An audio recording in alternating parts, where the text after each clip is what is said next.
Hello everyone, welcome back to Tantra's Mantra where we go behind and beyond the tech news headlines. I'm your host Prakash Sangam, founder and principal at Tantra Analyst. A PC industry was quite boring till recently, with only incremental improvements without any exciting breakthroughs and so on. But in the last couple of years, we have seen some action with a few interesting developments. Microsoft introduced this concept of AI powered co pilot PCs in early 2024 and tried to redefine PCs. Qualcomm finally started seeing some traction for its ARM based SoCs after trying for many years. Their Snapdragon SoCs kind of raised the bar for performance, battery life, and weight, and saw some success. Importantly, it made Intel wake up and introduce its own Lunar Lake SoCs that were very well received in the market. I've written articles, blogs, and made a few podcasts on these developments, which I will link in the description of this episode. Please do check them out. Anyway, amidst all this thick and thin, incoming of new players, awakening of older ones, one PC OEM has stood fast, consistently led the market, and that is Lenovo. It not only took all these developments and changes into its stride, but also brought its own innovation into the segment with new concept pieces and so on. As of today, Reno offers an extremely wide array of solutions to suit the diverse needs of users. In my opinion, the range is slightly too wide and sometimes very confusing, leading to this paradox of choice situation. My advice to them would be to narrow it a little and be more focused. Anyway, when I was at this European consumer event IFA in Berlin a couple of weeks ago, chatting about these things with Tom Butler, who is our guest today, and the history of Lenovo and how new concept PCs are introduced and so on, and thought it'd be an even better idea to discuss those in detail on this podcast. And here we are. Tom is the VP of Worldwide Commercial Portfolio and Product Management at Lenovo. Commercial market is the jewel crown of Lenovo with the iconic ThinkPad brand. Tom, welcome to the show. Thanks, Prakash. Really glad to be here.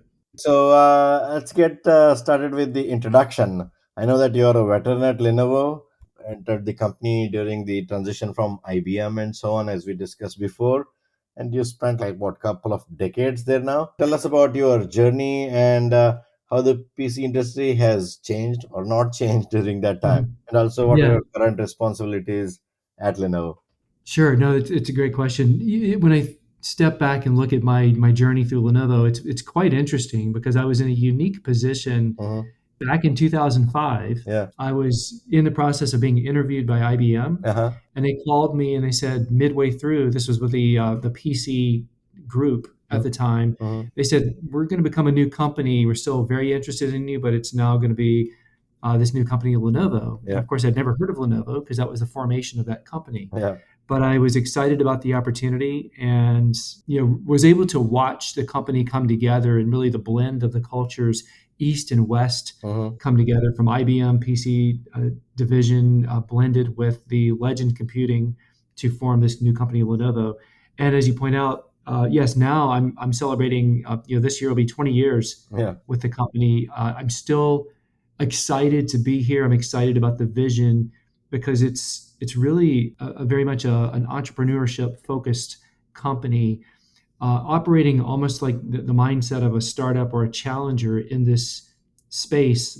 Although we are the number one PC vendor worldwide, Hmm. we still have that operational culture inside, which allows us to explore and push boundaries. Yeah. And so that's what keeps me Yeah. here. Super excited about that. Indeed, indeed. And taking on this iconic brand and growing it, I think that's quite a challenge, and it has come out pretty well. If you look at a lot of the characteristics of ThinkPad, how it started, are still there, but a lot of these new innovations coming in as well, right? Yeah, 100%. I mean, I'm very much a protector and steward of the ThinkPad brand, but in order to continue to grow, you have to be able to push.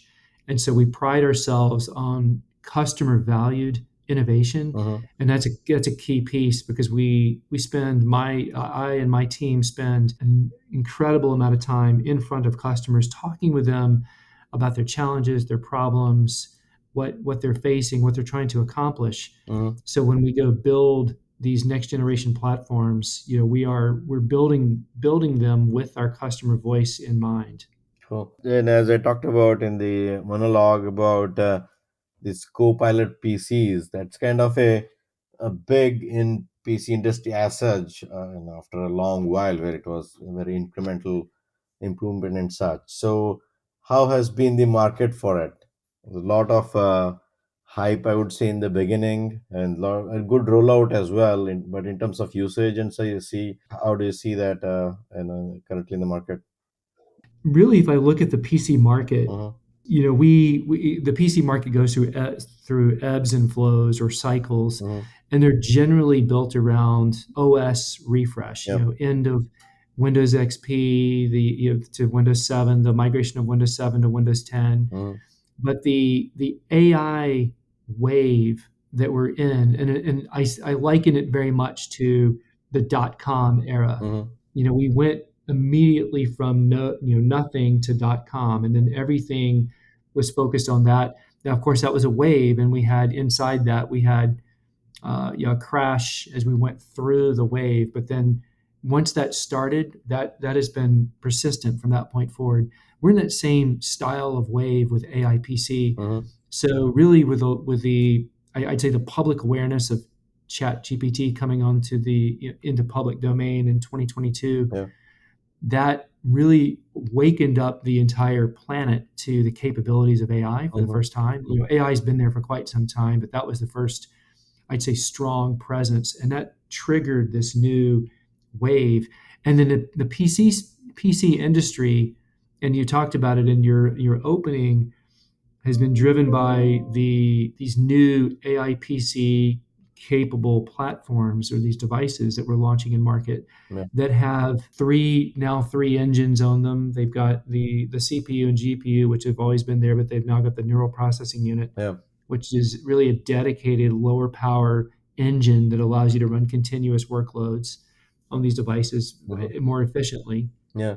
And so I think you talked a little bit about PC industry doesn't change too much. We sort of go through, I'd say, evolutionary steps. Of course, thinner, lighter, more power, better battery, year over year over year. Yeah. But this is really driving more of an evolutionary step where we're moving, pre AI to post or in the AI era.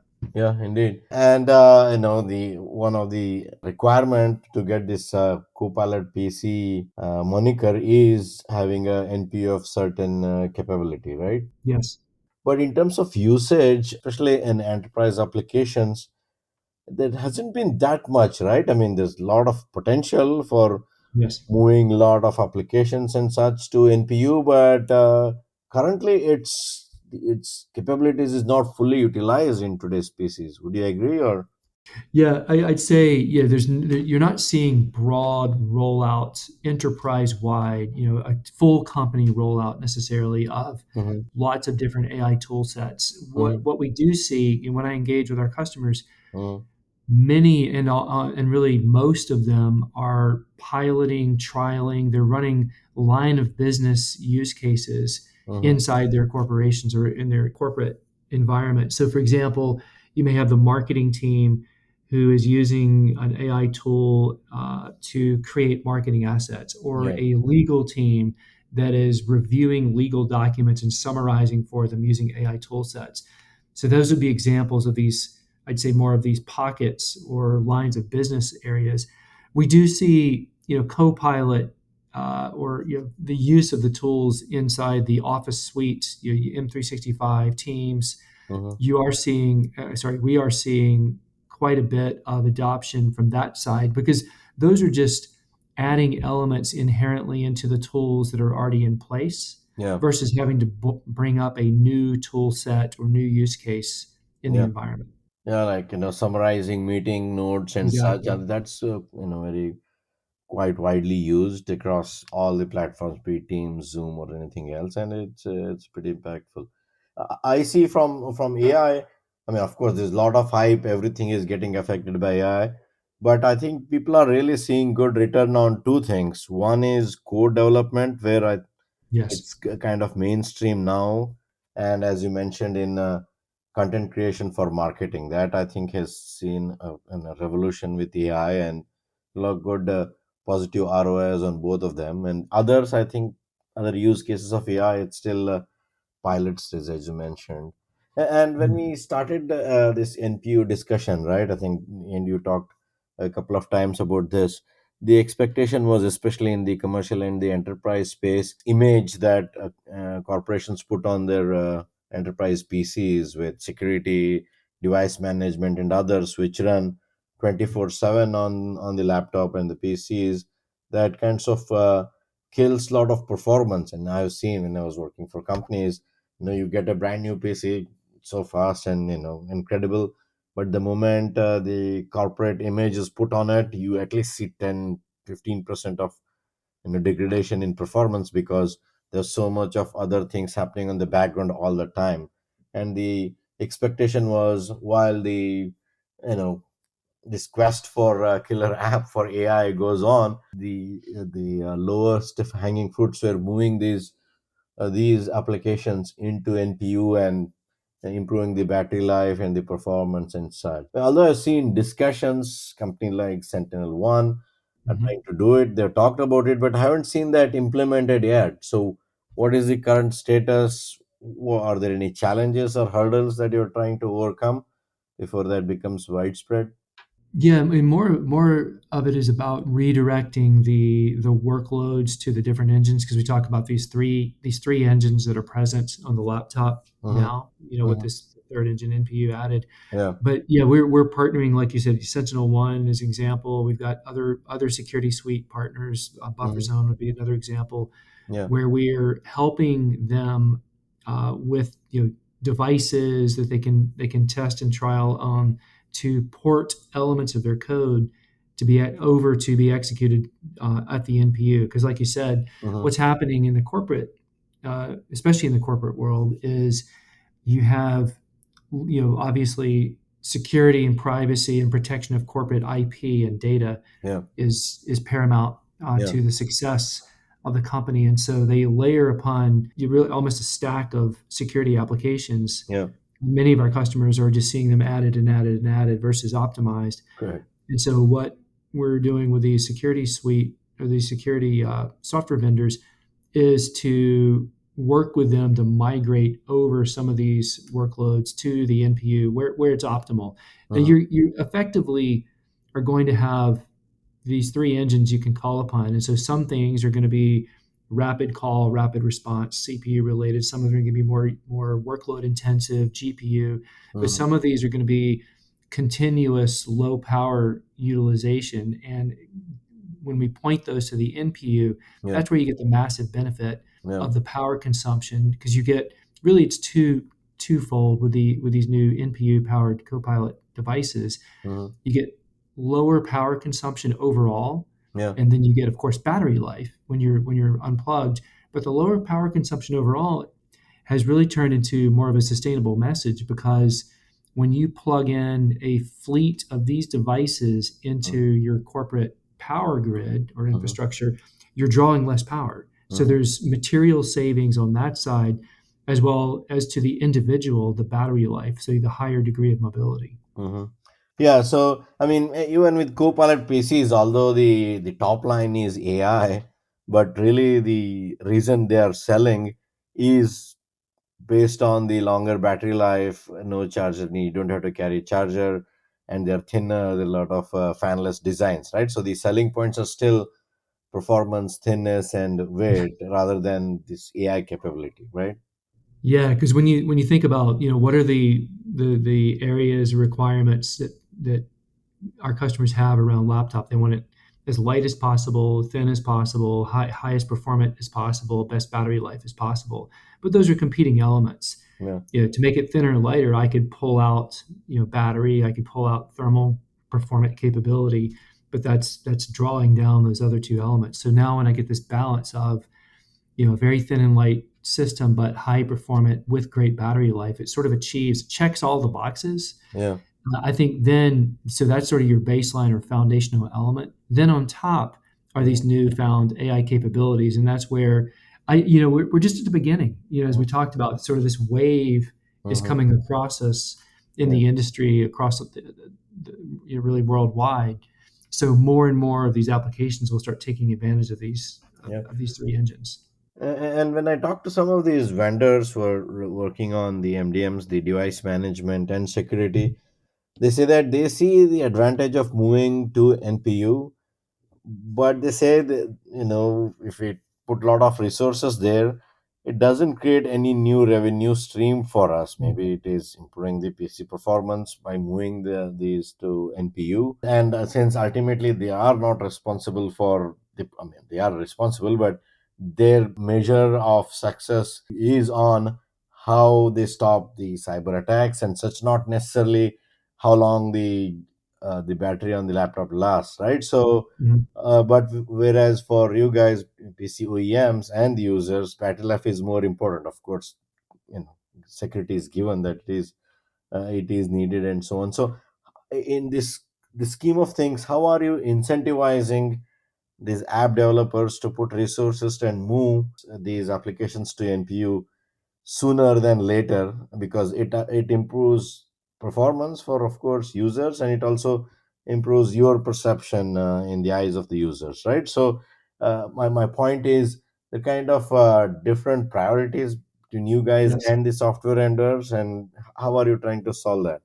Yeah, yeah, great question, because you're absolutely right. The motivations are different Yeah. because in the end, the software security suite, that full responsibility is for the security of the device, independent of how it's executed. Correct. Whereas we are driving more on the end user experience, as you said, positive, better output on performance, better output on battery. Yeah. We use the weight of our partnerships to Mm-hmm. drive these roadmap discussions and these changes, because we're bringing to them, the more we can bring them along with us to help drive better user experience, the more we will promote and partner with them, and Mm-hmm. then bring to them this addressable market of customers that we are selling into, so Mm-hmm. we can immediately sort of up level the conversation to and bring them into the frame as well. So it's more about this partnership. I mean, we can't sit there over the shoulder of the software vendors code, and of course, change the way it's routed or to which engine it's routed to. Yeah. But it's really the partnership. And I think what you'll end up with ultimately is an intelligent scheduling overlay, or sort of an in between that can orchestrate where it should best execute. Because in the end, the Mm-hmm. software vendor, writing discrete code specifically to a discrete piece of silicon, that is very challenging. But I Yeah. think the intermediary where you can orchestrate and then schedule or call upon the appropriate engine, that's where I think the innovation will come over time. Okay. And that innovation it's a joint effort between you and the software vendors. It's only software vendors. How is that working out?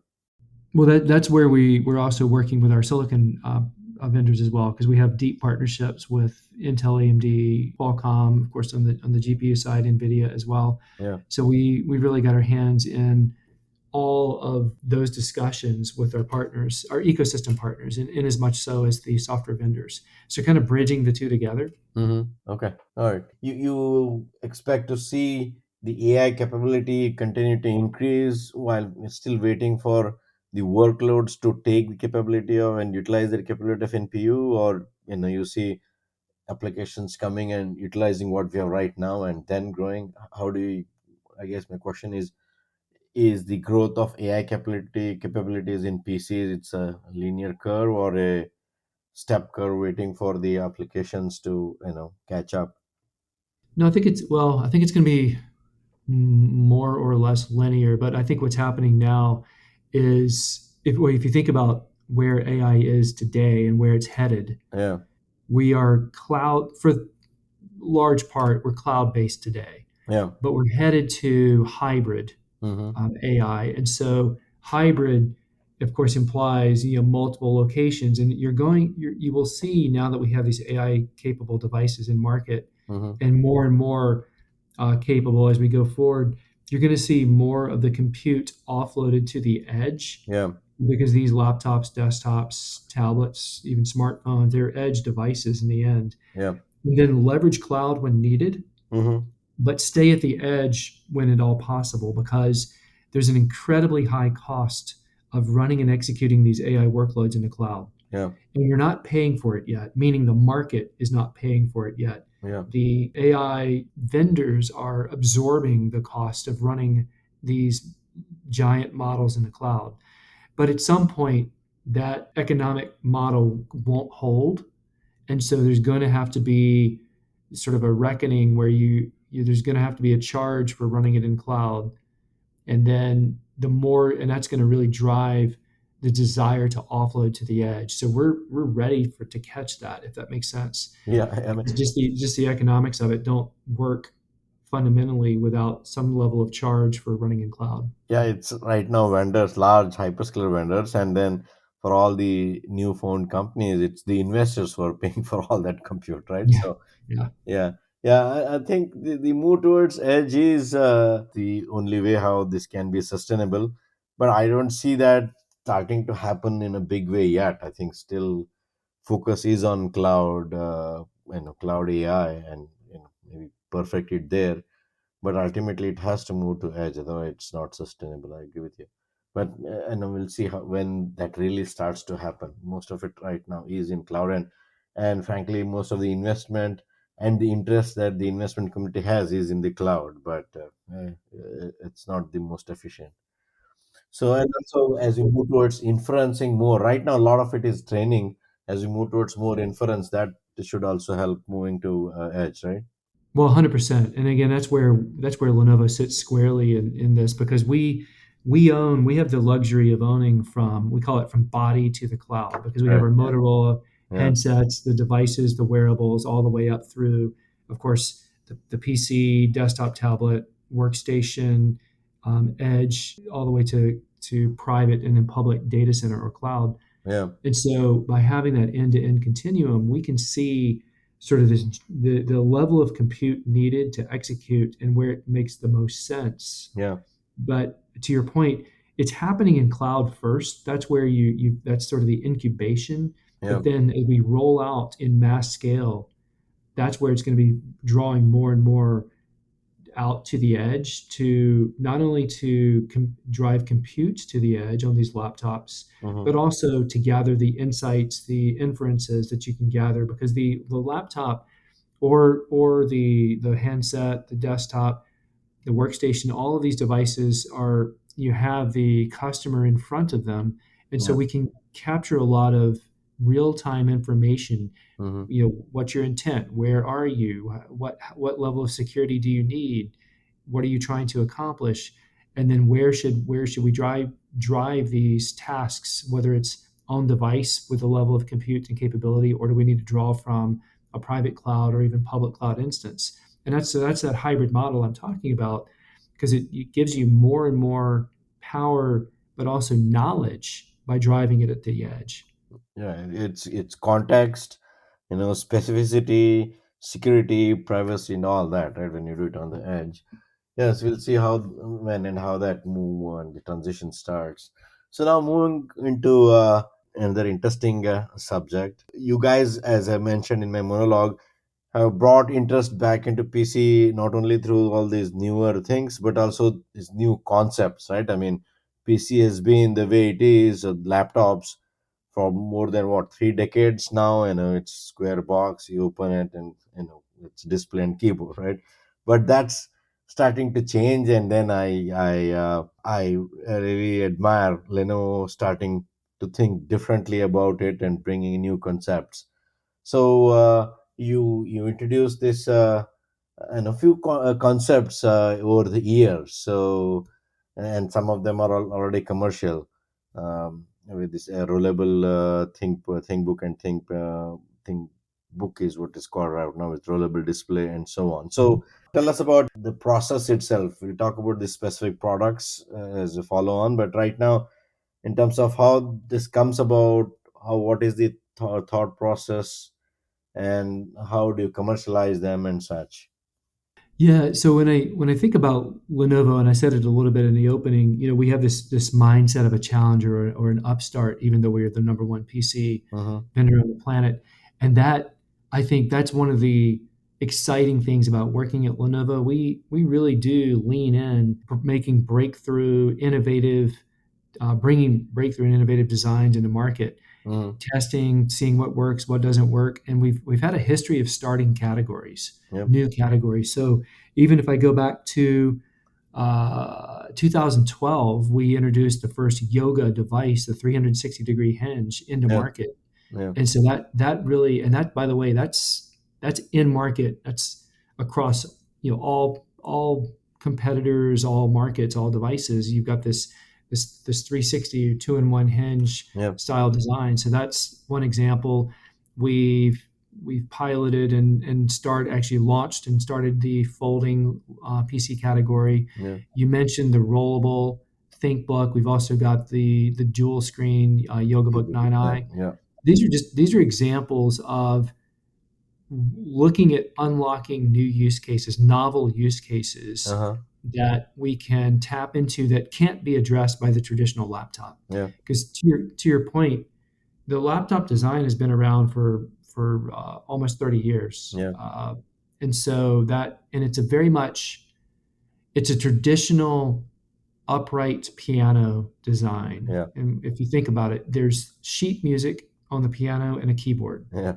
and that's a laptop. Yeah. There's the screen and the keyboard, and the keyboard is what we input in.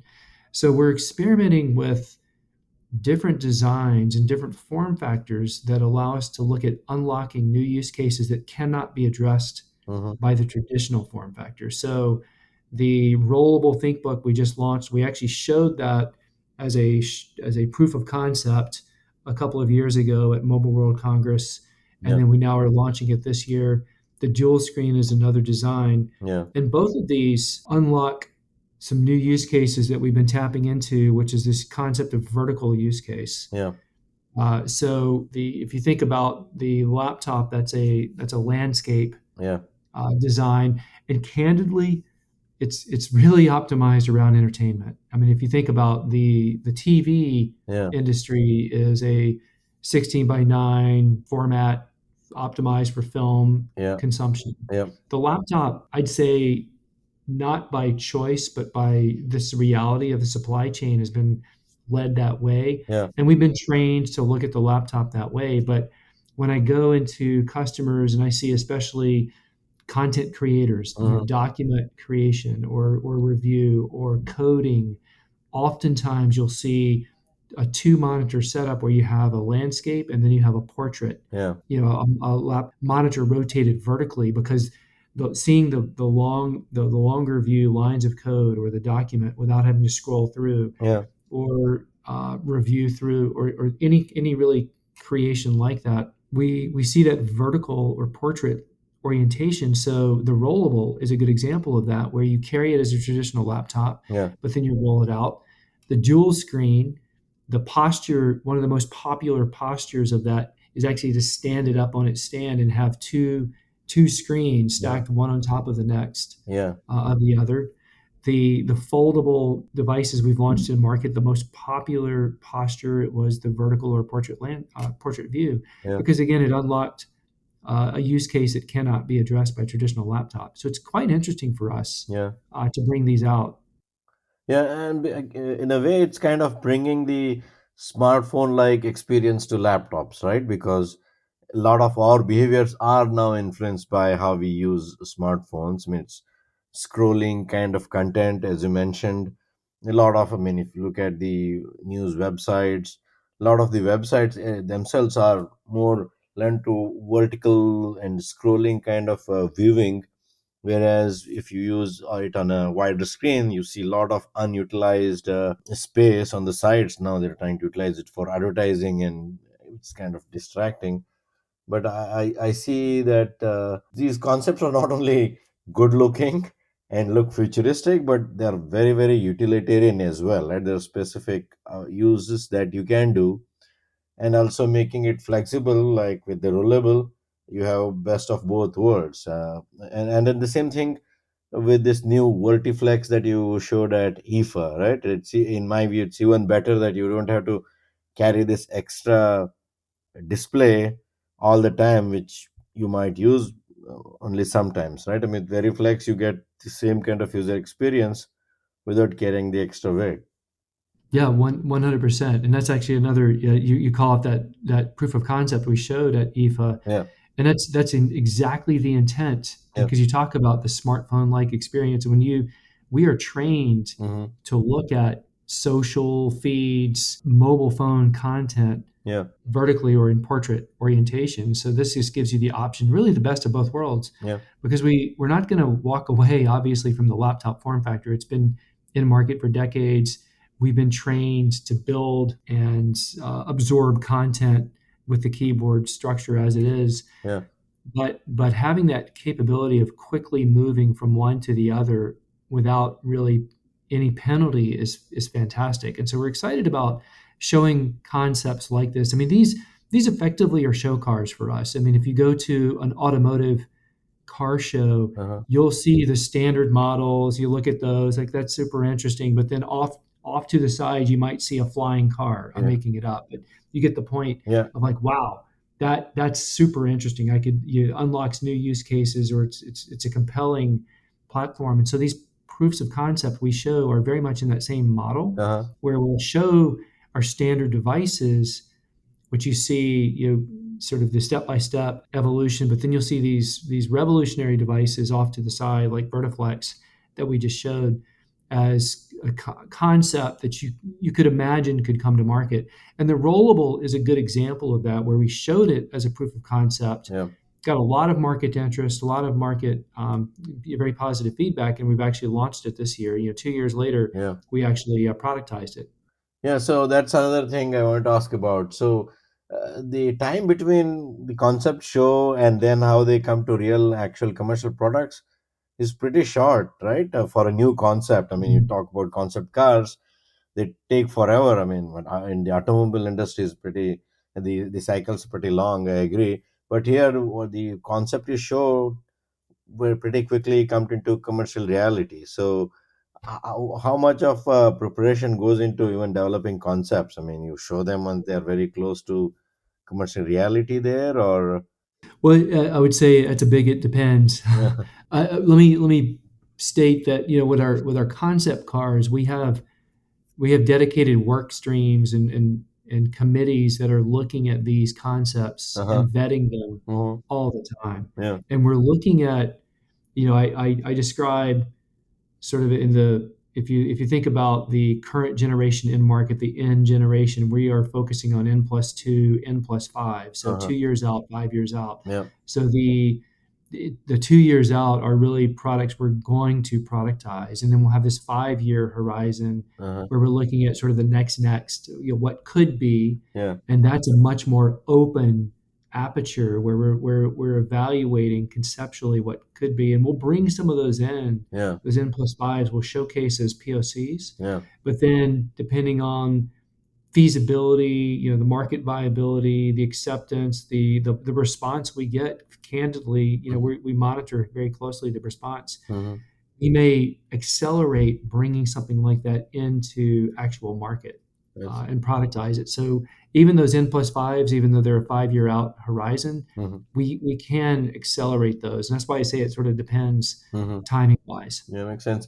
And at what stage you are soliciting inputs from your customers, be it consumer or enterprise, when you show these concepts?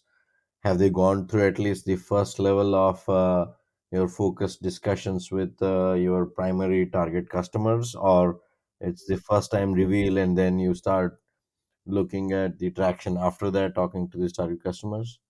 So the way we engage, sort of, or test these is we will vet ideas, concepts, models, and we do show some of these to customers. Some of them may not be fully complete at the Hmm, time. Because if you look at some of these proofs of concept, yeah, sometimes it'll be an aggregation of a variety of different technologies that we're testing, and it might manifest in, some of these will roll into productization, some will not. And Mm-hmm. so as we're engaging with our customers, we are constantly showing them futures, Mm-hmm. future concepts, future models, future ideas. We're also asking questions about, what if, what about this, what about that, things of that nature. So it allows us to test with them, but we'll take all of that feedback and roll it in. And as we look at these proofs of concept, we may say, okay, let's build something that we can test this feature, this tech, plus this technology, plus this form factor. So we kind of bring things together in aggregate, and that allows us to get a variety of things tested in market. So, in other words, there is some sort of input already gotten into these products from your target customers when you show them as concept. Yes, yeah, very much so. And then again, as we further refine these, we'll bring them out. We'll continue to refine and iterate over time, and bring new models and concepts out to our customers as well. And the concept themselves, I mean, how is the process? Is it your technology is brewing on one side and, on the other side, looking at consumer demands and what new use cases are coming and the existing use cases are not met, and you try to fuse them together with the concept? Or how is that germination of this concept, I guess, is what I'm looking at. Yeah, one of the things we have to be careful of is not killing ideas that don't show a market just yet, Mm-hmm. because sometimes the market hasn't. Well, we're talking about new category of market, so we do approach it a little bit cautiously. Mm-hmm. Not all of these will come to market. Some of these will, but the other piece is, when we look at the market Yeah. potential, Mm-hmm. sometimes it's like we've got to get this out to start Yeah. a market, Yeah. but the key is unlocking new use case that adds significant value. Yeah. So if we can see or look sort of into the future of a form factor and say, okay, this is going to bring or deliver something that is novel, unique, and new that cannot be addressed, then we are unlocking a new market for it. Mm-hmm. And so that of course there's an art and a science to try to balance Yeah. or determine what the market opportunity is, but at the same time we're very careful about not judging it too harshly in the beginning, because we want to have that freedom of innovation as well, because that Yeah. if you immediately try to apply just a business case to it, you can kill innovation pretty quickly. Yeah. Indeed. Indeed. So, and going back to the Rollable, how has been the traction for it since you launched? Yeah, it's been quite good. There's been high interest. Uh-huh. There was high interest coming out of MWC 2 years ago. Yeah. In fact, a lot of customers were asking for it Yeah. because it looked fairly product ready. But it takes time, as we bring something like that into market. We've got to go through, obviously, the quality, the testing, the manufacturing, Yeah.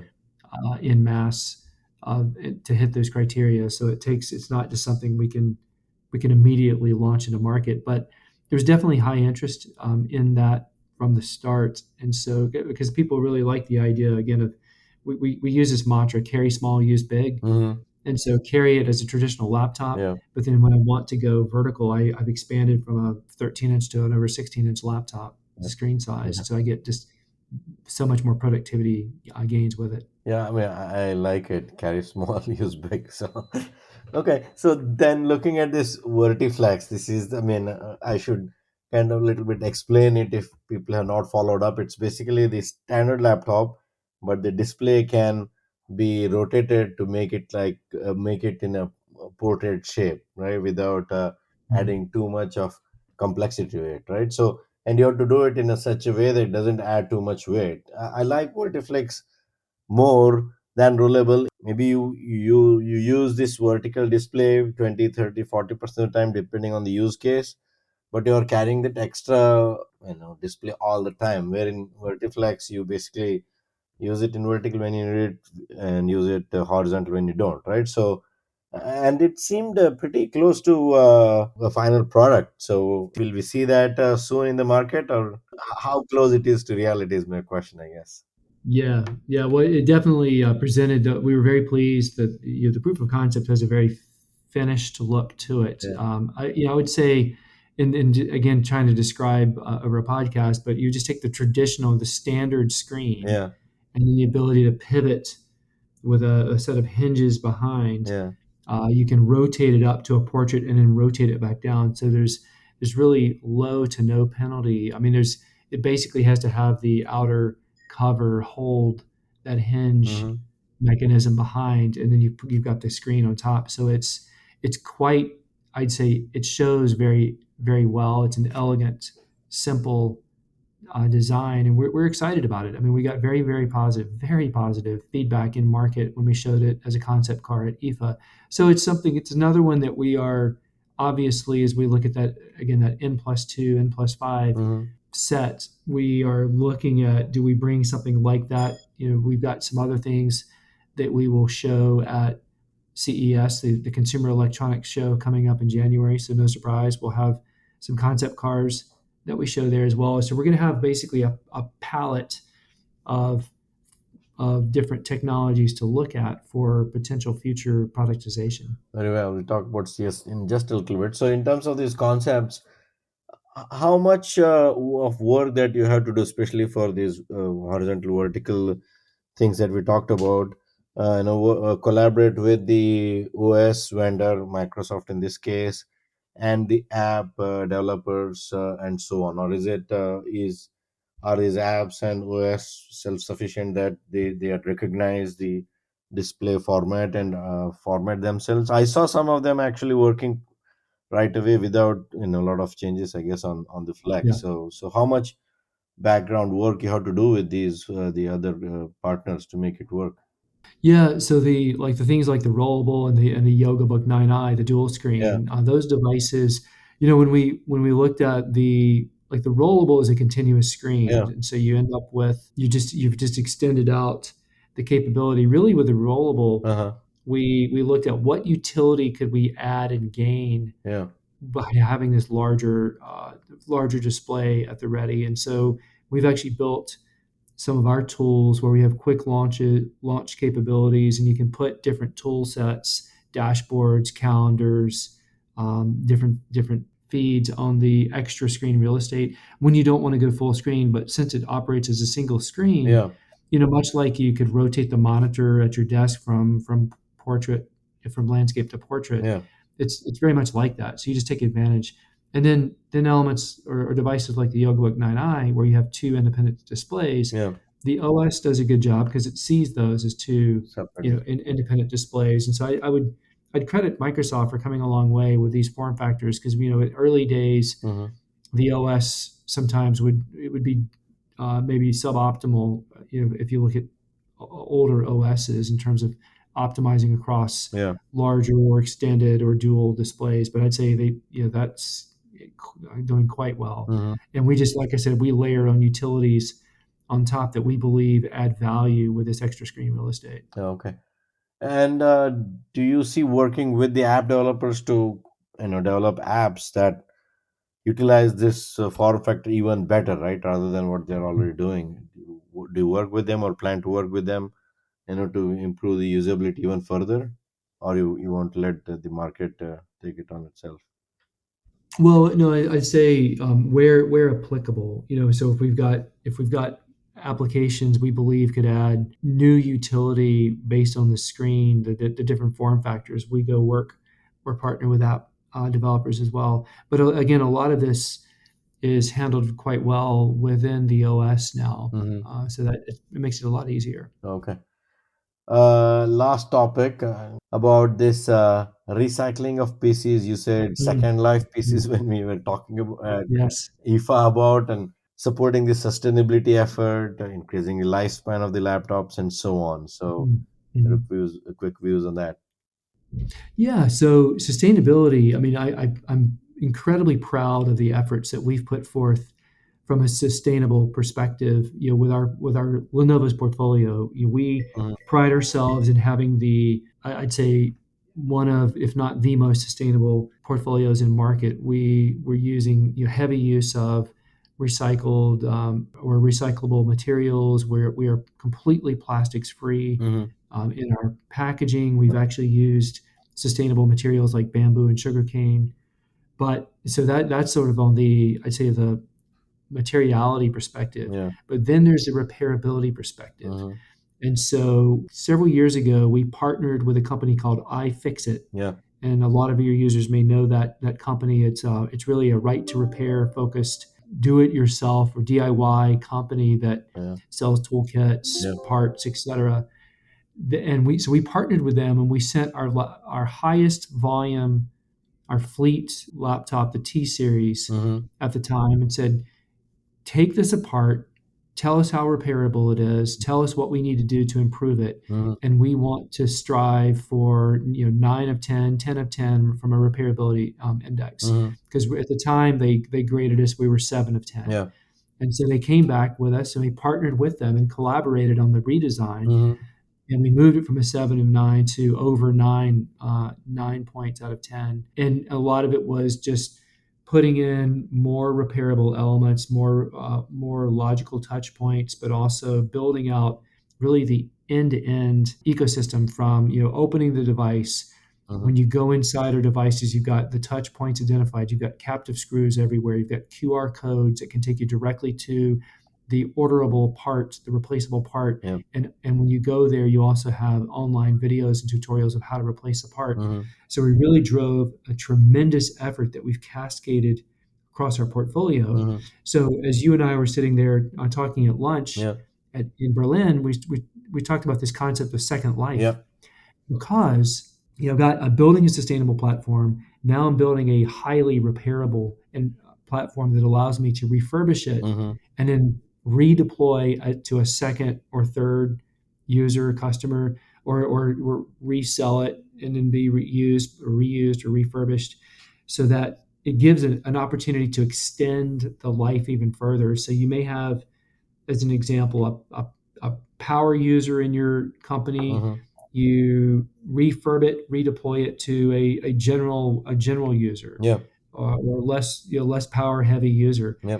and it gives that second life to the device Yeah. very easily, Yeah. because you can, again, you sort of up level and refurbish these platforms. So it just conceptually, the longer we can extend the life of these platforms, Yeah. that is the most sustainable impact, because your highest carbon footprint is when you build and manufacture the device for the first time.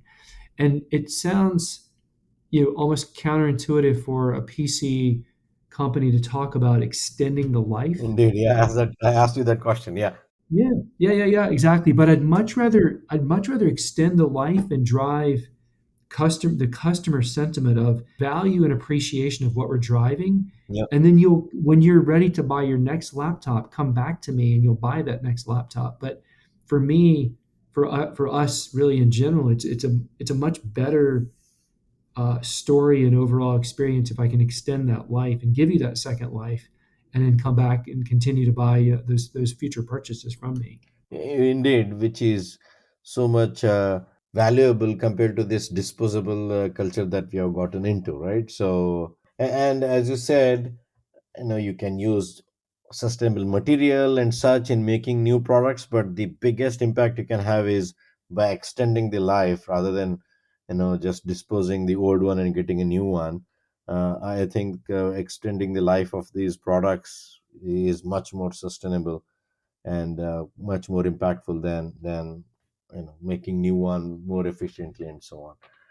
Yeah, so it was a great discussion, Tom. Thanks for all of our insight. One last question is quickly on what should we expect to see from Lenovo at CES next year. We're not too far from there right now.